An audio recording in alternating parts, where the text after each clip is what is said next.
Hello everyone, welcome to Easy Learning YouTube channel. I am Rajesh MP. Today I am going to introduce you to Cbse Political Science Chapter 1. It deals with power sharing. If you have not yet subscribed to my channel, please subscribe and press the bell icon. After watching the video completely, please leave your valuable comments in the comment box. Now we can move on to Cbse Political Science Chapter 1, that is power sharing.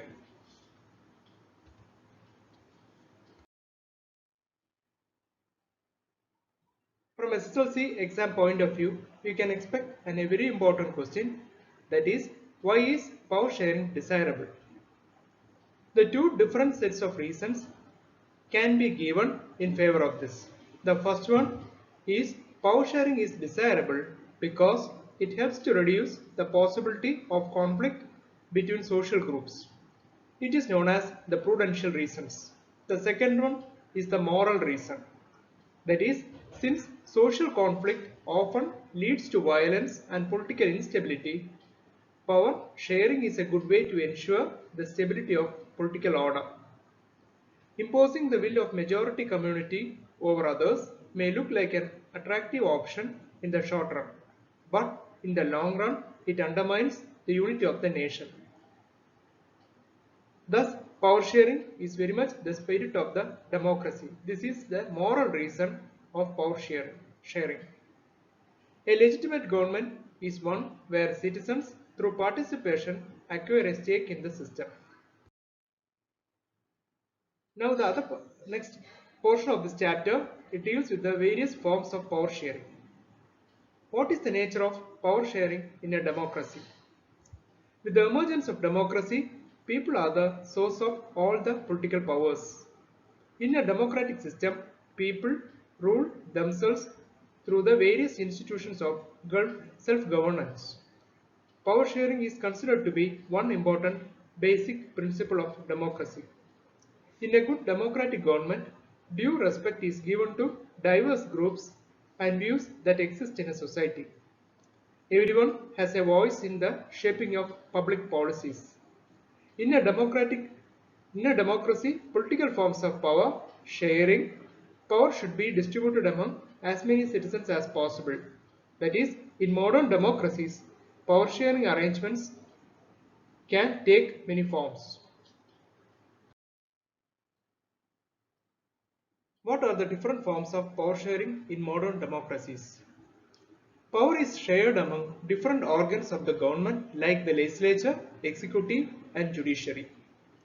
That is, this is the horizontal distribution of power because it allows the different organs of the government placed at the same level to exercise different powers.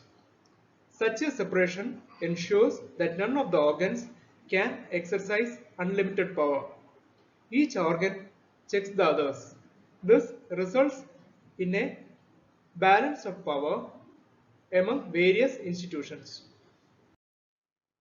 The another important question that we can expect from this chapter is what is meant by checks and balances.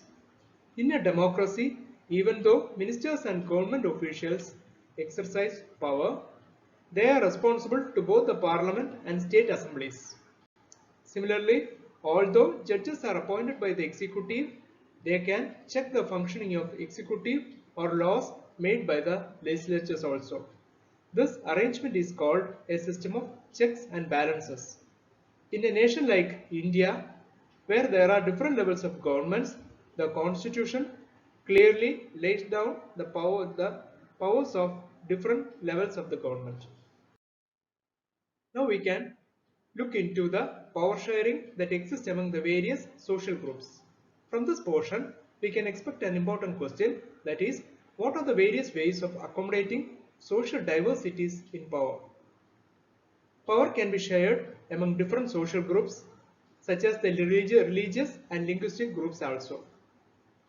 In some countries, there are constitutional and legal arrangements whereby socially weaker sections and women are represented in the legislatures and administration. Next question that we can expect from this chapter is the explain the role of democracy in power sharing. In a democracy, the citizens must have freedom to choose among various contenders for power. In contemporary democracies, this takes the form of competition among different political parties. Such competition ensures that power does not remain in one hand. In the long run, power is shared among different political parties that represent different ideologies and social groups. Sometimes this kind of sharing can be direct when two or more parties form an alliance to contest elections. If their alliance is elected, they form a coalition government and thus share power. In a democracy, we find interest groups such as those of the traders, industrialists, businessmen, farmers, and industrial workers. They also will have a share in the governmental power, either through participation in governmental committees or bringing influence on the decision-making process. Thus, we have come to the end of the political science chapter. Thank you all for watching this video.